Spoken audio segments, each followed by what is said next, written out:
திருச்செந்தூரில் நடந்த விஷயம் மனசுக்கு ரொம்ப கஷ்டமாக இருக்குதுங்க.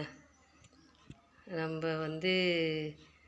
அவங்களும் ஒரு குழந்தையா பார்த்துருக்காங்க, செஞ்சுருக்காங்க. இருந்தாலும் விதி பாருங்க, அவருக்கு அது கையாலே இதாக எனக்கு ஒரு விதி இருந்திருக்கு. மன வருத்தமாக இருக்குது. இருந்தாலும் அவங்க குடும்பத்துக்கு தான் வருத்தம் அதிகமாக இருக்கும். கண்டிப்பாக அரசாங்கம் பார்த்து அவங்க குடும்பத்துக்கு என்ன தேவைகளோ அதை பண்ணணும். கடவுளுக்காகவும் அதுக்காகவும் எவ்வளவோ உழைச்சிருப்பார். நம்ம கண்கூட நம்ம நியூஸில் தெரியுது.